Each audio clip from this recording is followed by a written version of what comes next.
any little conflict? No discussion, Tips. Thank you, Mr. President. I think the suggestion is a very good one, and I think that the idea of, I think that when we had the tech meeting or the tech month, we had a lot of guests, and I think that if we're worried about people trying to create a big presentation that isn't necessarily all that technical once a quarter, I think that those fears may be alleviated if we know that it was, I think, a very good idea to go get guest speakers and to keep our ears to the ground to influential speakers who might want an opportunity to speak to our club, for example, at our TechMasters after dark meetings. So at least maybe once or twice a year, get a special guest, whether they're a past member or just some influential member of the community. Do we vote? Well, you asked for, is there any other discussion first? Is there any other discussion? Mr. President, fellow Toastmasters, and not to disagree with the distinguished gentleman to my right, he's always to my right, is that the goal of this club is to grow speakers for other events, not to give other existing speakers an opportunity to expand their influence, but rather to grow internally. And so I think if we open this call for content up to outside of the club, this is one of those logistical details that we can talk about going forward, and then maybe it is a good idea to have some kind of an event where we do something like that. But I think TMAD as an educational event should be something that is for the club, by the club, and to the community. We'll discuss it amongst the others. The idea being that it might be a good idea to bring in really good speakers and maybe try to get them to join the club. Let's throw it out there. If they give us the membership application before they speak, I'm all for it. That will fall under the category of the Vice President of Membership duties. Yes, I would just like to say, as president, that yes, I think we've grown some very successful speakers out of the club.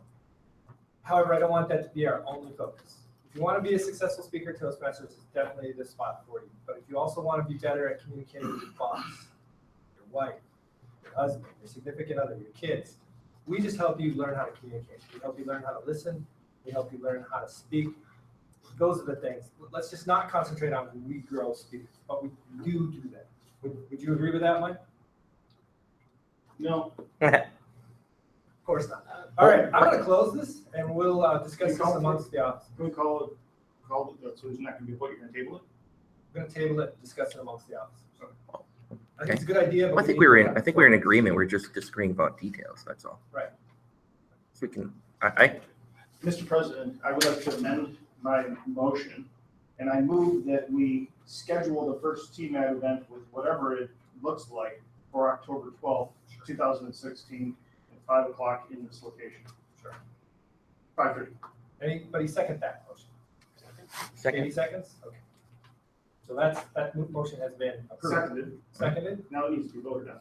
So now you call for a vote. Oh, all right, let's call for a vote. I'm learning this as I go too. Who is in favor of October 12th, Say aye. Amending the resolution. at 5 o'clock, TMAD, quarterly? Aye. Say aye or raise your hand. Aye. All those opposed? No one's opposed. Motion passed. There you go. Okay. Can Who's we my vote? invocation timer today? I need one. Point of order, Mr. President. Hold. Who's their invocation timer? Do I have to stand in? Let's find Alex. Toastmaster.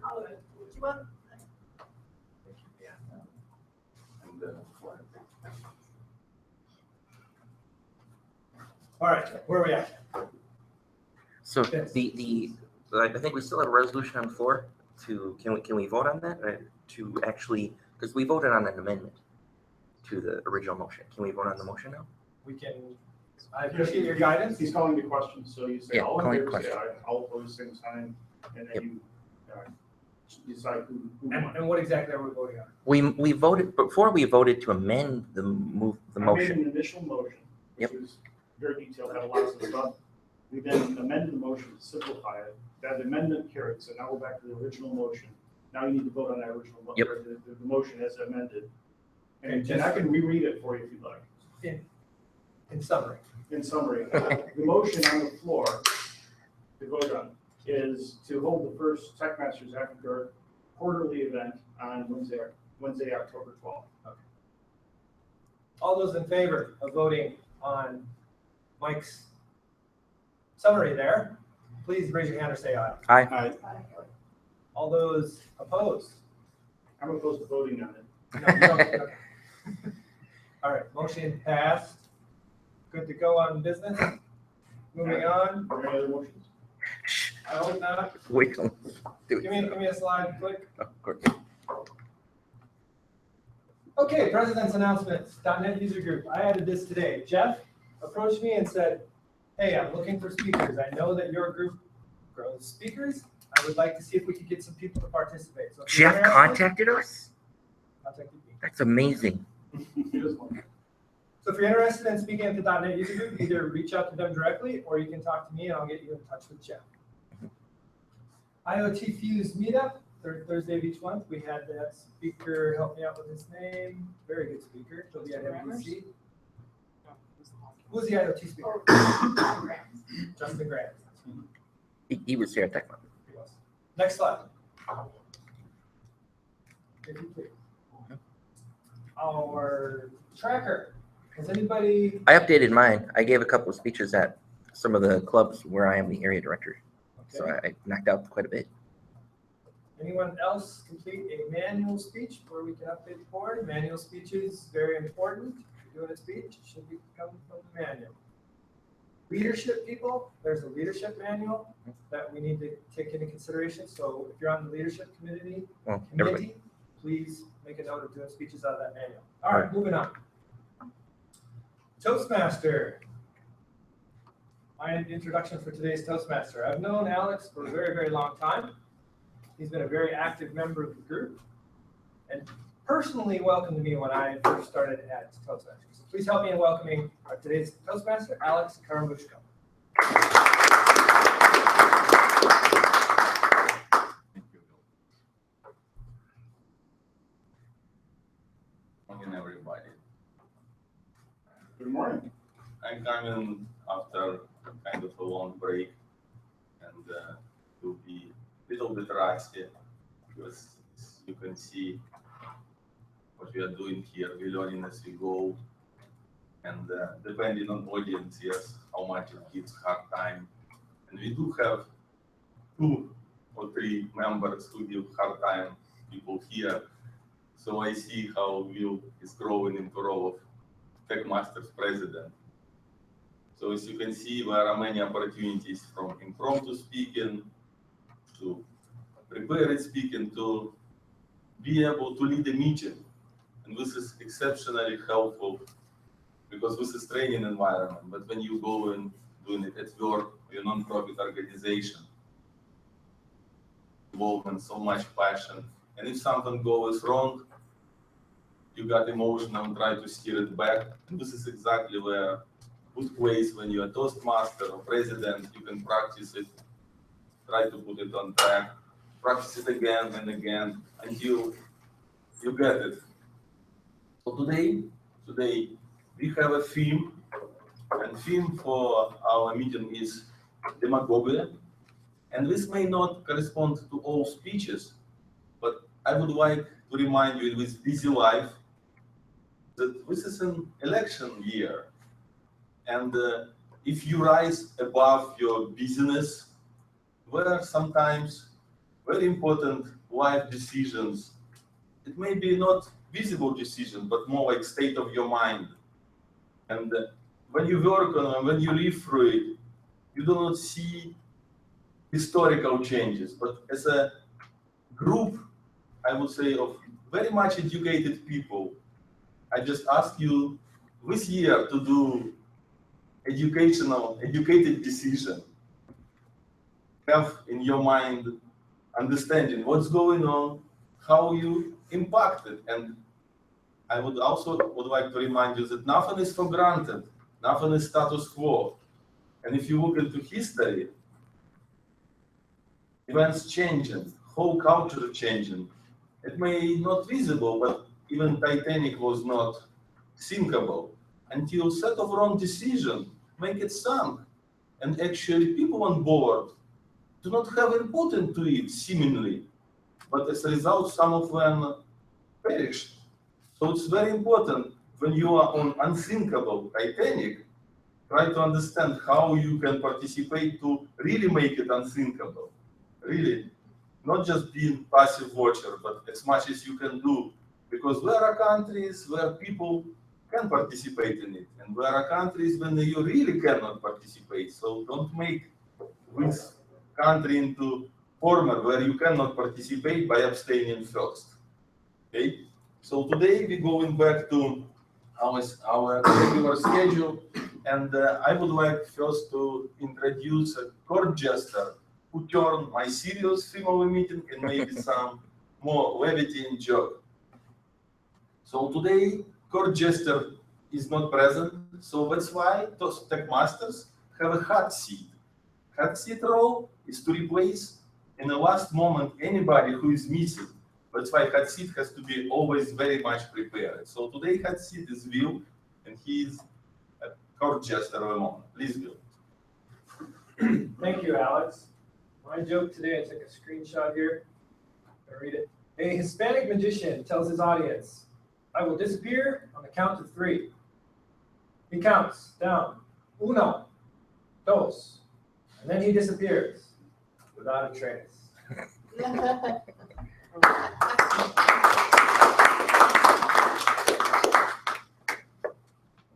The only I can add to Will joke is very interesting tendency for TechMasters and for other clubs. When you are Toastmaster officer, you try to push club. And when you are president, you try to make club successful. So there is kind of heavy burden on the president to perform all roles. So my request to all members, try to participate and make life of president a little bit easier, because he has hard time during business meeting, argue during paramilitary procedures. So next role for us is a 1-minute Toastmaster. 1-minute Toastmaster is an educational role where you have to provide educational advice exactly in 1 minute.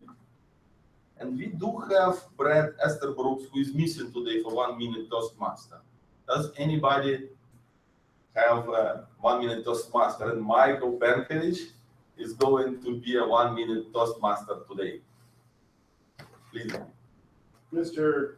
Toastmaster, fellow Toastmasters, a lot of times you get asked to do a number of different things. And as the Toastmaster, your job is twofold. One is to start the meeting and end the meeting on time so that you are able to drive through and get everything done. And the second part is to introduce and create a flow of the meeting from one section to the next. And as the number of introductions. So first of all, when you are on the schedule as Toastmaster, you want to make sure that you have the schedule all in front of you, that you've updated it most recently and pulled up the latest things. If you look at the spreadsheet at this point in time, yes, you'll see my name on the 1-minute Toastmastership, but that's because it was recently changed like this morning or last night by Vince. But the thing is that we've got that and we can make the introductions and keep everything flowing so that we can get exactly to the end right when we need to. And that is the goal of Toastmasters, is to pay attention to time and deliver a message. Mr. Toastmaster.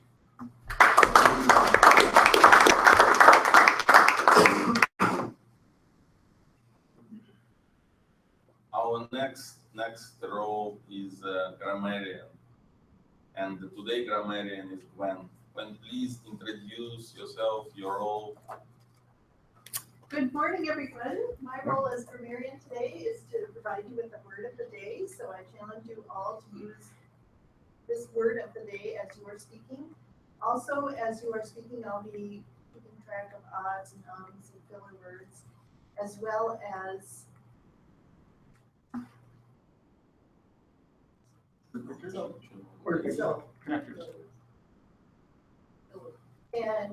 word picture. Yes, I'll also be watching for a colorful word picture so that I can provide that prize at the end of the day. So our word for the day is impugn, which I think goes nicely with our theme.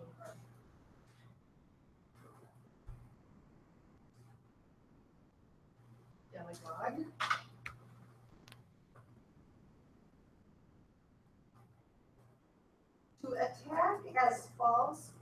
questionable. To challenge in an argument. Set to, and used in a sentence, to impugn a political opponent's record. So, be watching for the word impugn. Thank you.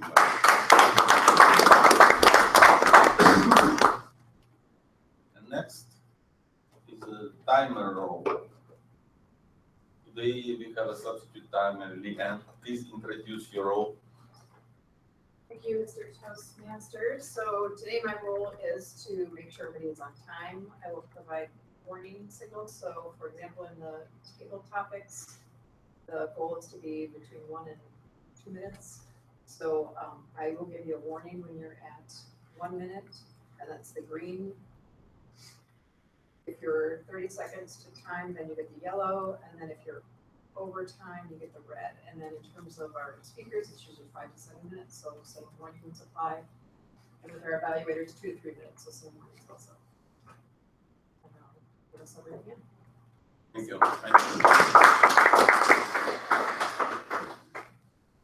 Next part of our meeting is table topics. Table topics is impromptu speaking. So today, final meeting is demagogue. So can you, during your impromptu speaking, pretend that you are a demagogue, try to appeal to audience emotionally on some fake premises and try to persuade them and convince in your ideas when you answer in table topic questions. And please do not forget to use word of the day. And also try to use hyperbole and similars to make your speech imprint in audience mind. So today, table topic master is Katie. Please come here and conduct table topics. Okay, thank you, Mr. Toastmaster. Will anyone who is not eligible for being called on, please raise their hand? Vince, Cleo, Will. Will. I'm sorry, Alex, I meant. All right, so demagogue is a word that goes back quite a long way. It originally just meant a leader of the people without any negative connotations, but very quickly, even in the time of ancient Greece, moved into meaning someone who is a rabble-rouser, who attempts to exploit and portray themselves as a common person, a man of the people, or a woman of the people, someone who comes from common roots as opposed to the elite. Here, Tyler.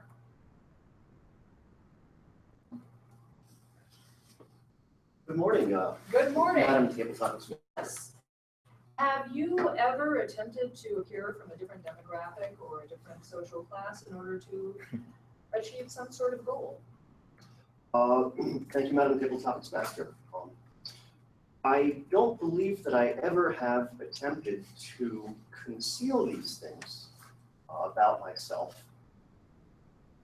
I have never really found myself in the sort of social situations where such things like distorting my social class or what have you would be a requirement. I've typically just walked in very brash and this is who I am. That oftentimes has not worked out quite well, as I would go and I would impugn the practices of this other group to which I did not belong. However, now that you've brought up the possibility, the question, perhaps I should think about doing these things or attempting these things on a more frequent basis.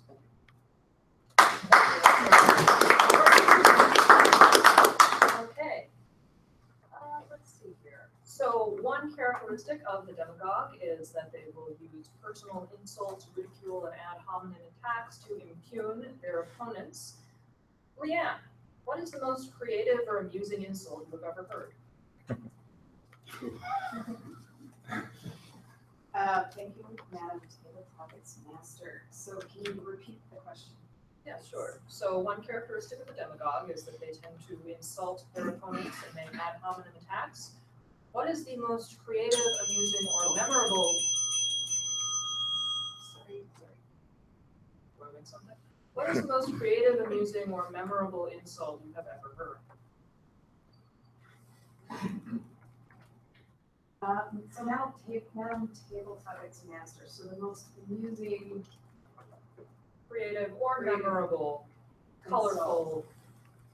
that I've ever heard. I can't actually think of a specific example, but I would say it's someone who is crafty and comes off as giving a compliment when they're actually doing a slight of somebody. So it's sort of an under the table, and you have to be intelligent enough or savvy enough to sort of pick up on it that was a dig. I'm trying to think of an example of that, but I think it's a lot of times you see it with people who have dry humor. You know, somebody like Donald Trump, for example, is pretty blatant, so he does not fall in my category. He's pretty straightforward. That's all I got. All right, thanks.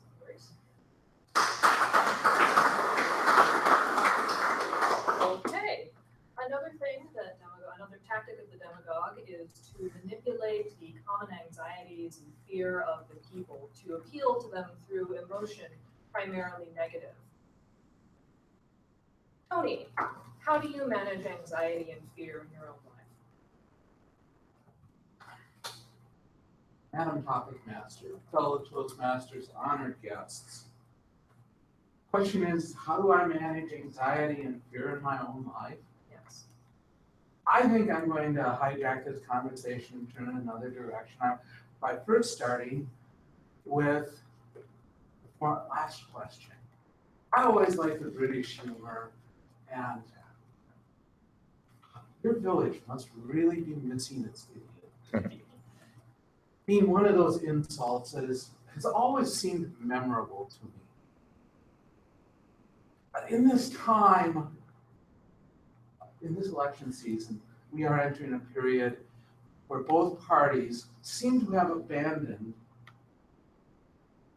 any pretense at really talking about policies or issues, and instead departed onto the path of demagoguery and impugning each other's character. We have one party saying, be afraid, I'm going to protect you from those people coming in. And the other party saying, be afraid, I'm going to protect you from the other guy. This makes for a horrible situation. But unfortunately, that's what probably most of us are going to decide to vote on. Who do we want to be afraid of? Who do we think will keep us? Who's going to protect us best from the thing that we should fear? Thank you.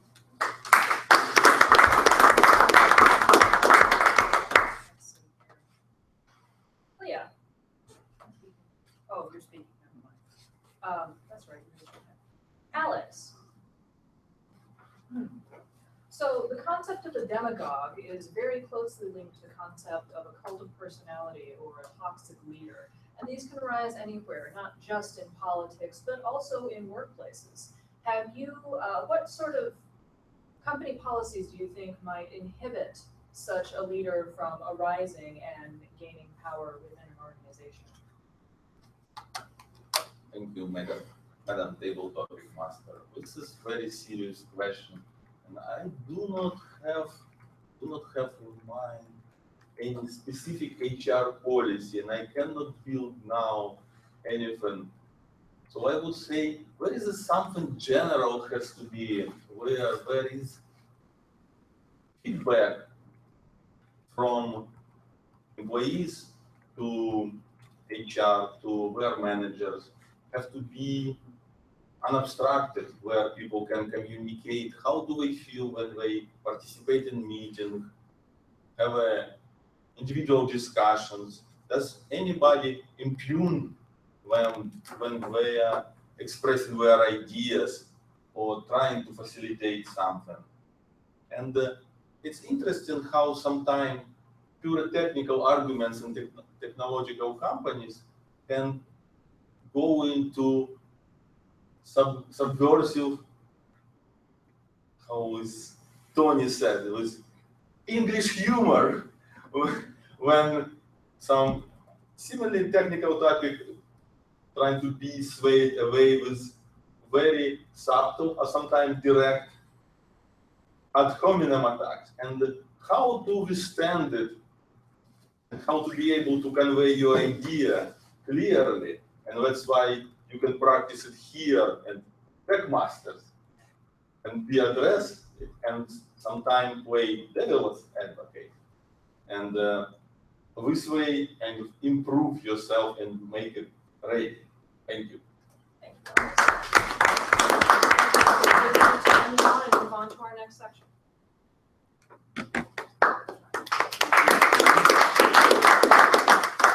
Thank you, Katie, for your table topics.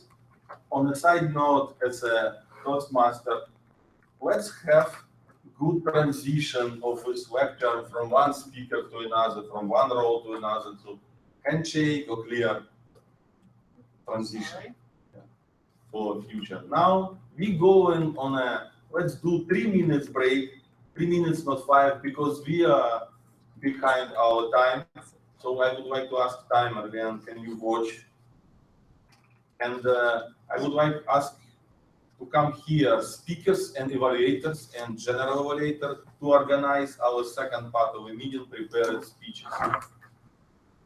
People should be back at 8:20. 3 minutes. 3 minutes. So I was actually in the hot seat. Sorry. So I'm going to do that. Unless someone else is doing it. Me, Chris, evaluator, and Tyler, you're an evaluator, and William, are yours? Yeah, I can do these things. So, the assignments are going to be Tyler, evaluate Clea, Tony, evaluate Vince, speaking order will be Clea and then Vince.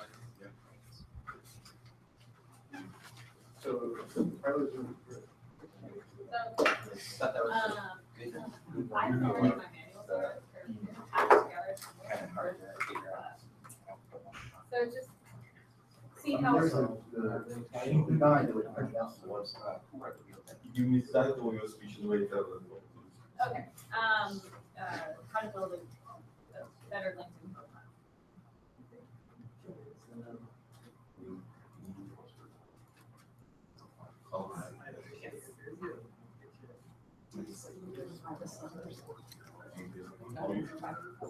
There we go. For me, it's supposed to be like under topic section. Okay. So go 3 on it, and then 2, 3, 3 else. Okay.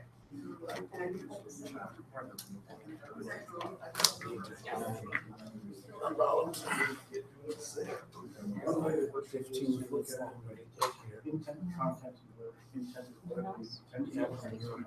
Just the route of it. Second one is content, which is how to compare it. Does it appear to be-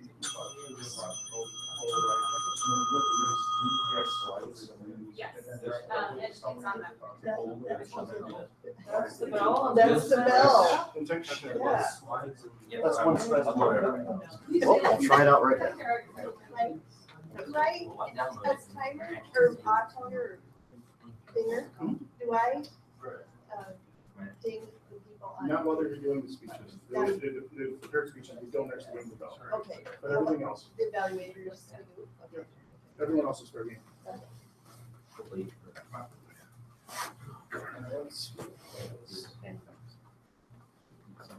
Otherwise,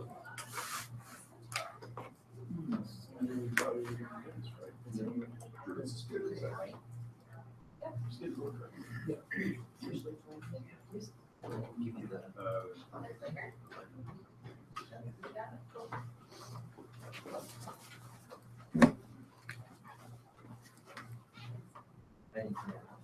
the right hand side.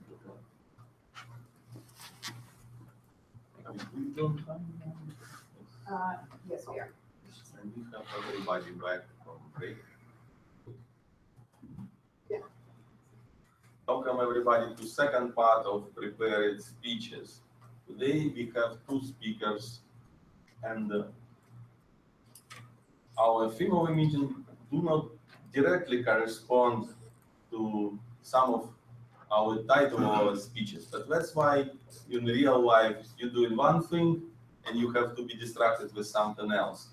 And I ask today role holders to provide their intake on what is historical knowledge of demagogues and what they know, and clear idea was that demagogues do not happen by themselves. There is a good environment that fosters them. And in her example, for Donald Trump is not just standing by himself. There are a group of people who feeds him, and he feeds that group of people, and this is how it goes. An interesting part from her contribution was misspelling demagogues with demigods. And I think the interesting part is that most likely in some cases, demagogues feel at some point that they are demigods and persuade people with this approach. So there is some connection. And today, now I would like to switch your mind. And the first speaker is Clear with her speech, how to build better LinkedIn profile. Please welcome Clear with her speech.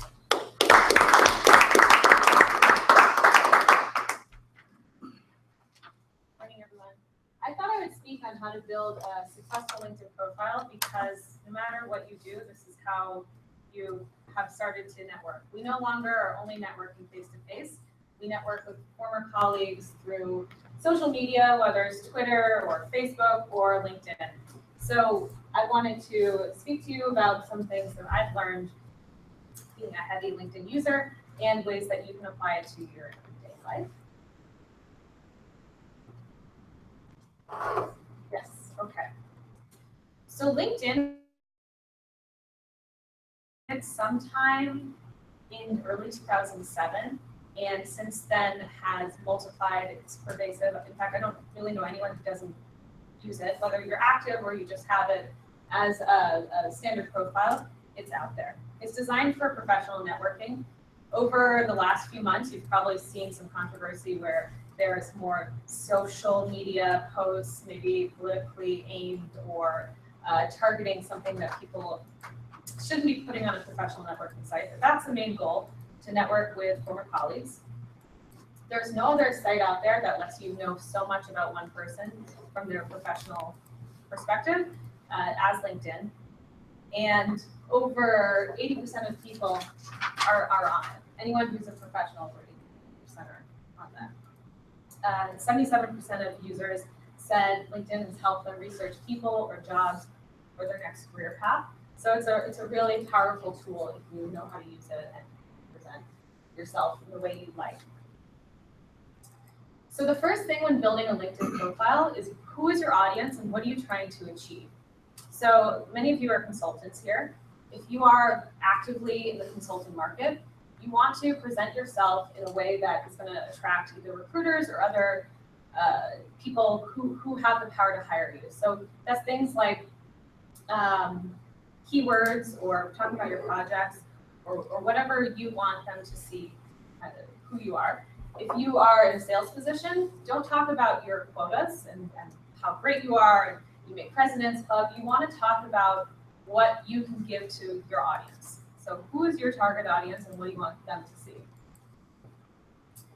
The second thing to highlight is you want to make your LinkedIn profile personal.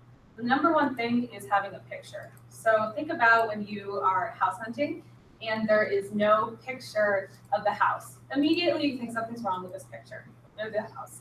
What's wrong with this house? It's obviously a tear down or it's just not presentable. So you're going to be passed over or not engaged with as much if you don't have a picture.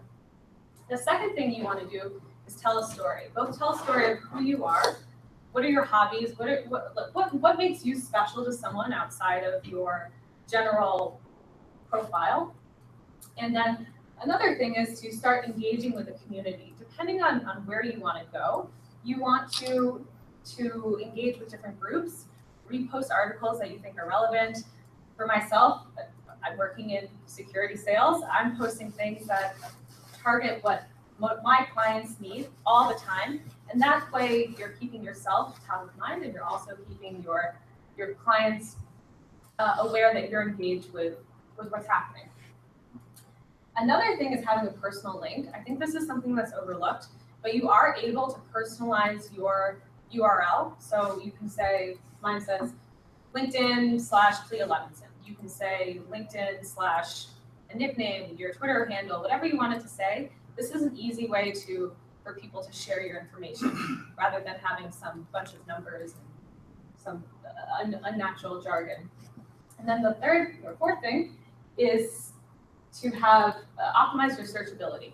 So this is more targeted to people who are looking for jobs. So if you work in certain projects, like you're only in the financial industry, put that in there so that when somebody does a Boolean search, they're going to pull you up and you're going to be the top person. So list your technology stack, put in things you've done, projects, anything that's going to highlight some keywords and get you noticed. This is an area of using your network but not overusing it. So it's important to connect with people that you know. It's important to connect with people that maybe you want to get to know. But I think there's a fine line between mindless adding of people versus actually building a network. Now this is more personal. It depends on what you want your LinkedIn profile to be about. If you just want to connect with everyone and expand your visibility, that's one way to achieve it. Just go down and connect with everyone. However, if you actually want to use your LinkedIn network for a true network, then you should be more selective on who you're accepting, why you're accepting them, and what that means for your profile. One other thing I want to highlight is when somebody changes a job, it's always nice to reach out to them. Whether it's a former manager or a colleague, it's a small community, especially in Minnesota.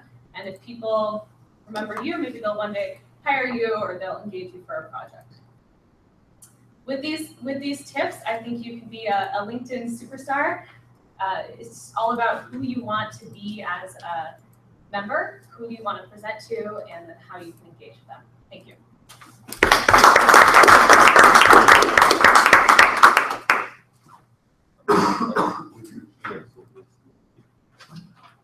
Thank you. Thank you, Clea, for a great speech.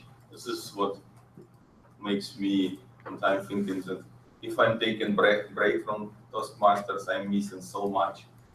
You learn something and you can apply it to your life, and there is plenty of technological knowledge or networking knowledge, and this is what I learned stuff. And I do have a question for you maybe later. How much is valuable recommendations is there? Because you mentioned it.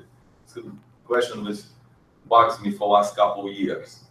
So thank you for your speech today. Now we go in with the next speaker. And our next speaker has a speech that falls into theme of our meeting. Him to provide some information, historical, or his take on demagogy and his experience with it. He gave me very interesting historical advice about the character Willie Stark from book All King's Men, and says that that person is a real demagogue and tries to persuade poor people in order to gain a political office and later exploit it as much as he can. And this is a really good example, so you can maybe look up this book and see and compare it to current situation to what has historically happened. Now I would like to bring his title of today. This person is Who Are the Real Demagogues? So you are really for good roller coaster ride, because I remember that speaker speeches on monetary policy of United States government and all around stuff. So please welcome Vince Ballinger.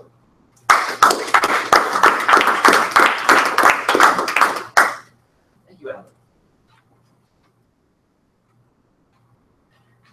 Today's title is, Who Are the Real Demagogues? Right, so what is a demagogue? Adapted from Wikipedia here, a demagogue is a leader who gains popularity by exploiting common people's prejudice and ignorance, whipping up the passions of the crowd, and shutting down reason and deliberation. Demagogues advocate immediate violent action while accusing moderate and thoughtful opponents of weakness or disloyalty. Demagogues violate established rules of political conduct. They exploit a fundamental weakness of democracy, Because ultimate power is held by the people. Nothing stops the people from giving the power to someone who appeals to the lowest common denominator. So who is a demagogue? I think that the term demagogue is extremely overused. We hear this all the time. It's basically used as an insult to anybody that we don't like politically, or anybody, or any movement that we don't like. Is Donald Trump a demagogue? People have brought his name up today already. Does he exploit fears of immigrants to justify modifying our immigration policy, to tighten it up, to eliminate certain people from coming, that kind of stuff? Or is Bernie Sanders a demagogue? Does he exploit class welfare to generate greater wealth redistribution, which in my opinion is just another term for theft? Let's look at an example of a great leader versus a demagogue from history. Great leader, Martin Luther King Jr. He fought for civil rights. He was extremely peaceful. He was extremely successful. People look at him today as someone who we should look up to, as a person whose words ring true today, someone who will influence generations to come.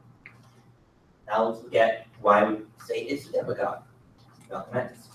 He also fought for civil rights in the exact same time frame. He advocated violence by any means necessary. He was much less successful, and people don't think of him anywhere near as highly as they did.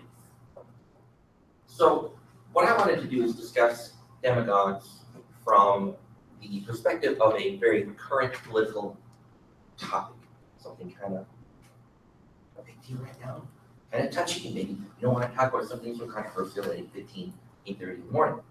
But Black Lives Matter. In general, the people from the Black Lives Matter movement think that minorities are treated worse by the groups. In a lot of ways, I totally agree with them. I think they have a lot of points. They are profiled more, they are arrested more, they are convicted more frequently, they have harsher penalties. The movement is very varied. The demagogues, blocking traffic in Minneapolis. I don't think it's particularly productive to get in the way of people trying to get to work, trying to do whatever it is they want to do. People who are burning businesses in Milwaukee and attacking random white people. I don't think that's very useful. I don't think that's very helpful to the movement. And if you, I don't have time to really get into it, but there are leaders behind these particular movements saying, let's be violent, let's go do these things. Let's drag all the white people out of their cars and beat them up, smash all their windows, things like that. There are demagogues there at the head of these movements. Strong leaders.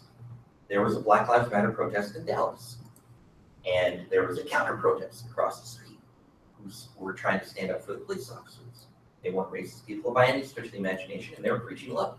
And this particular movement of Black Lives Matter people said, you know, those people aren't bad. I like those people. And so they said, hey, let's go over there and have an honest dialogue with them.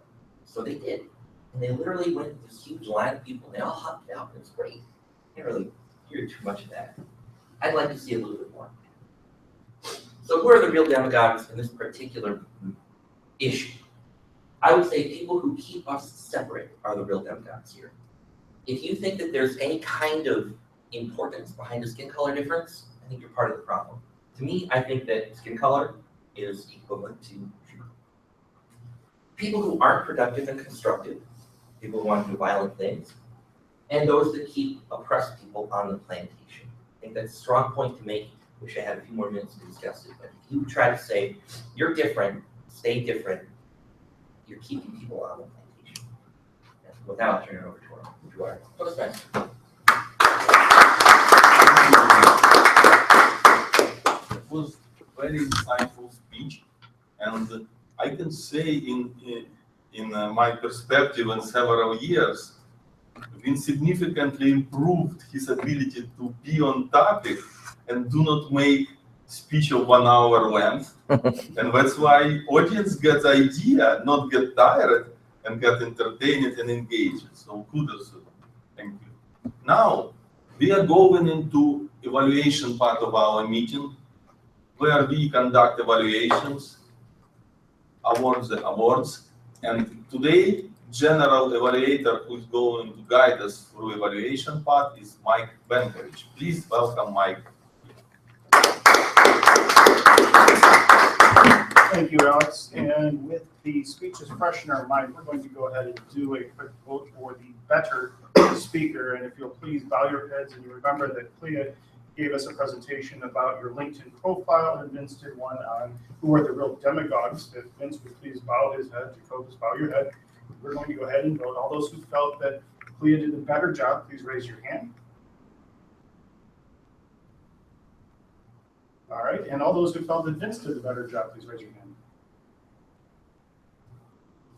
All right.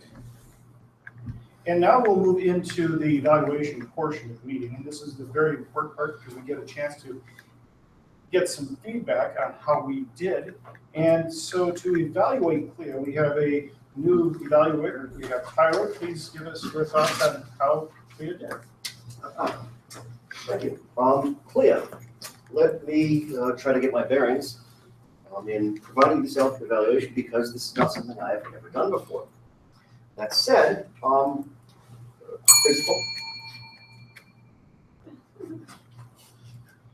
looking at your talk in terms of opening, body, and conclusion, I didn't sense that there was a really strong, really defined opening compared to the body and the conclusion that were present.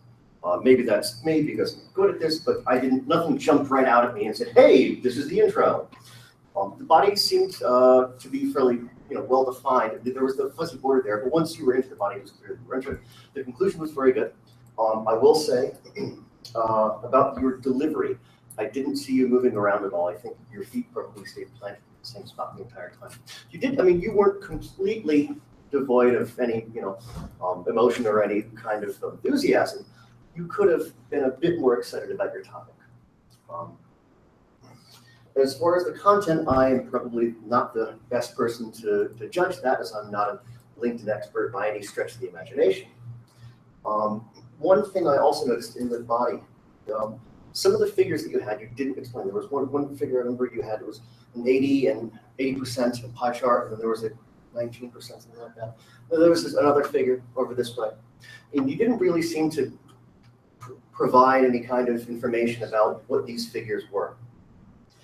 In addition to that, on some subsequent slides, there were really just a lack of any kind of graphics at all. So that's the one thing that I would, the main take on my thing would be, you want to, if you have figures up there, make sure that you explain them, but also make sure that you have good figures. So I've been told before that the best PowerPoints are ones where there are no words at all on the screen.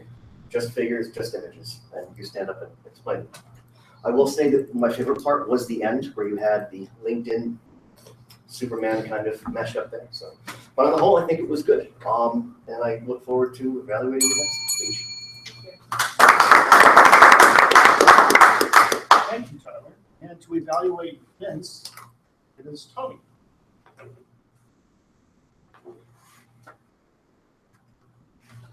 Vince, this is one of these things that we all like to hear and see doing a manual speech. I thought the speech overall was very good. You started out with a little bit of an introduction into what is a demagogue. Gave a couple examples, comparing and contrasting, and then dove in and talked about the particular demagogues that you wanted to address. I loved your story about Dallas and how the protest and the counter protest became more of a way to get together and talk. Having said that, one of the points of this talk is called communicating on video. This felt like it was a speech towards a room full of people.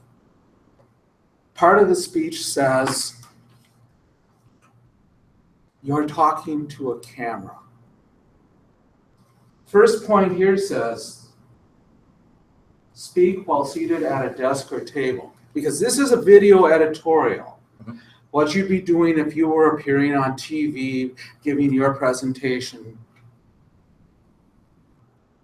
Did you establish and maintain eye contact with the camera? Well, You were addressing a room full of people, not the camera and the speakers out beyond the world of the camera. So if you want to be doing a video presentation, remember that your audience is not those people necessarily in the room, but the people whom you are addressing through the camera.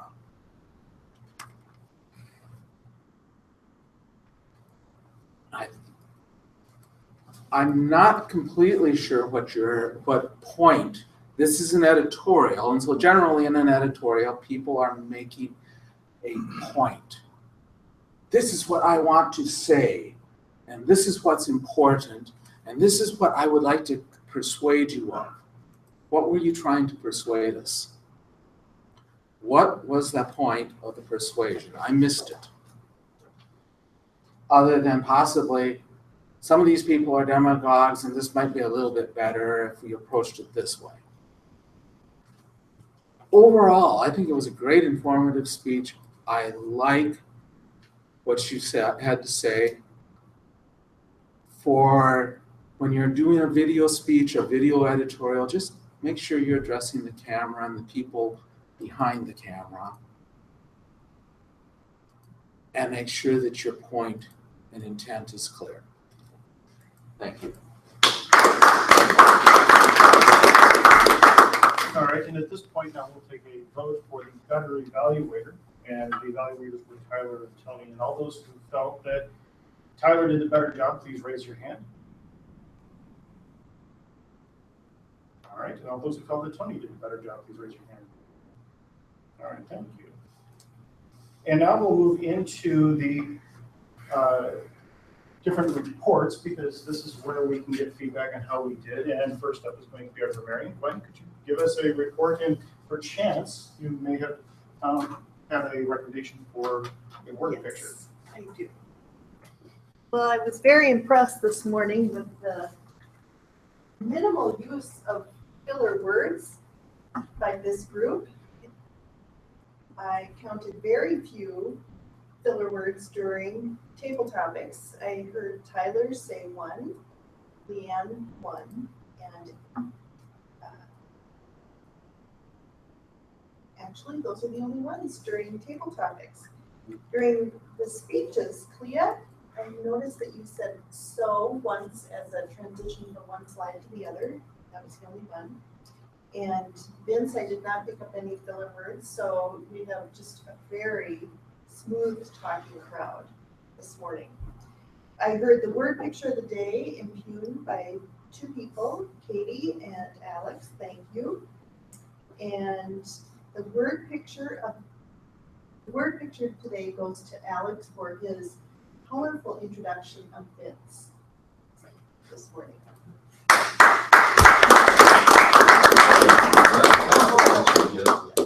There. Okay. Am I right? All right. Next up is going to be our timer report. Leanne, how have we done? Thank you, Mr. General Evaluator. Okay, so table topics, again, that's supposed to be 1 to 2 minutes. So Tyler was 49 seconds, Leanne 49 seconds, Tony was 1 minute 43 seconds, Alex was 1 minute 45 seconds. Our speakers today, so Clea's speech was intended to be 5 to 7 minutes. She was 5 minutes 52 seconds. Vince wanted to be 4 minutes, and you were just a bit over 4 minutes 27 seconds. Our evaluators, Tony, you were at 3 minutes 7 seconds, so just a little over. Tyler, 2 minutes 10 seconds. And then in terms of our meeting start, I think we just started a minute over, otherwise, and we made that up for a break. That's it. All right, thank you. Katie, if you'll please come forward and give us your report for the wise old owl and the section of how we did on that. Oh, yes, the wise old owl. Well.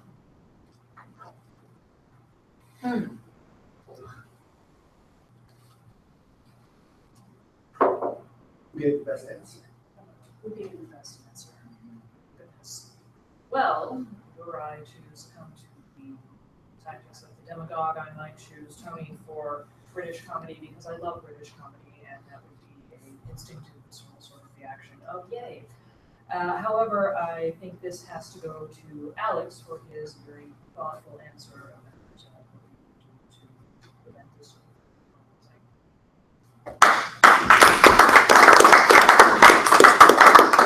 Well, this is right.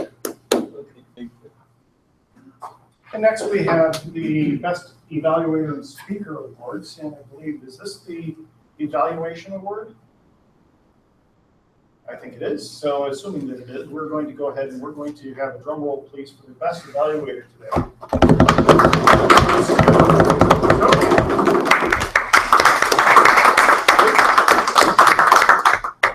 And for the Better Speaker,